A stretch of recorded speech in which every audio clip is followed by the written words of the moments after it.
topped off Thomas. It was a windy autumn day on the island of Sodor. Thomas liked windy days.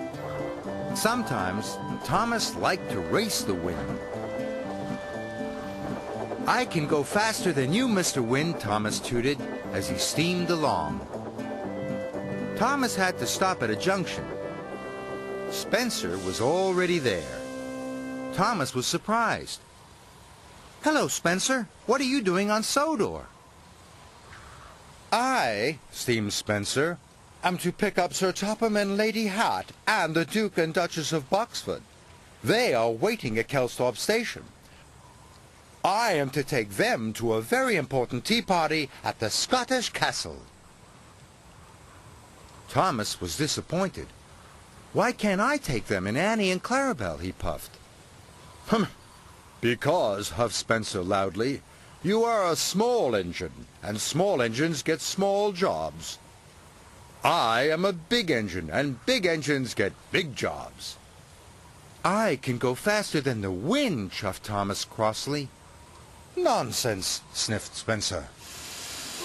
This made Thomas even crosser. "I'll race you to Kelsthorpe Station," Thomas huffed.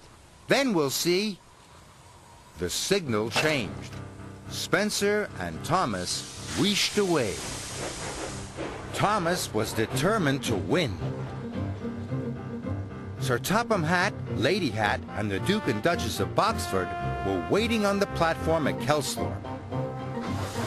Suddenly, there was a thundering and a whooshing. Spencer and Thomas were pumping their pistons and bubbling their boilers to arrive at Kelsthorpe first.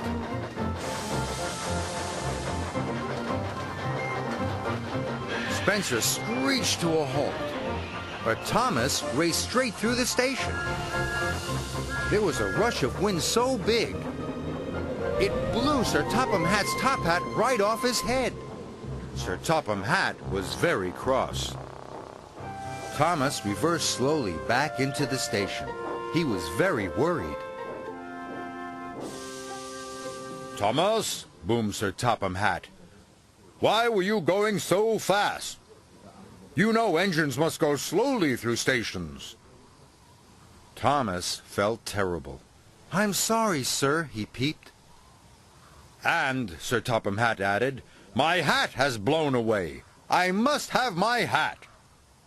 Thomas felt even worse. "I'll find your hat, sir," Thomas chuffed, "in time for your important tea party at the Scottish castle." And he chuffed quickly away. Thomas was sure he'd find Sir Topham Hatt's hat quickly. He looked down the track to the level crossing. There was Bertie the bus. Sir Topham Hatt's hat had landed on his roof. "I found it," Thomas hooted happily. Just then, Gordon whooshed through the crossing so fast that the hat blew into the air. "Cinders and ashes!" cried Thomas. "Now I'll have to chase after it." Thomas steamed down the line. Then he saw it. The hat had landed on top of Farmer McColl's scarecrow. "I found it!" Thomas hooted happily. But just then, Harold the helicopter rose from the other side of the hill. The great whoosh of his blades blew Sir Topham Hatt's hat into the air and far away. "Cinders and ashes!" cried Thomas. "I'll have to chase it again." Thomas steamed along. He was out of puff and out of places to look. Then he saw it. Sir Topham Hatt's top hat landed on one of the windmill's sails. Thomas hooted happily. But just then, a great gust of wind blew the sails around. And the top hat was blown into the air and far away. "Oh no!" tooted Thomas, and he raced after it. It was getting late. Thomas had promised to find Sir Topham Hatt's hat, and he hadn't done that. The wind had taken the hat far away. "You've won, Mr. Wind," peeped Thomas. And he let out a tiny, sad wheesh of steam. Thomas puffed sadly back towards Kelsthorpe Station. "I wonder if I will ever be a really useful engine again," he wheezed sadly. Then he saw it. Sir Topham Hatt's hat was just in front of him, floating on the wind.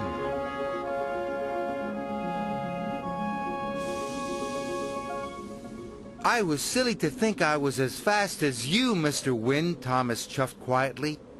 "Please, can you help me?" The wind heard Thomas. Sir Topham Hatt's hat floated gently onto Thomas's funnel. Thomas couldn't believe his puff. He chuffed slowly and carefully towards Kelsthorpe Station.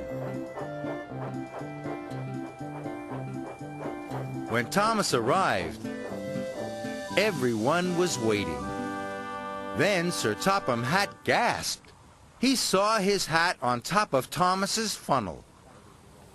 "You've found my hat, Thomas," he boomed happily. "You are a really useful engine." Thomas blew a happy wheesh of steam, and the top hat flew gently from his funnel onto the platform in front of Sir Topham Hatt. "Sometimes going slowly is as good as going fast," tooted Thomas. "Or maybe even better."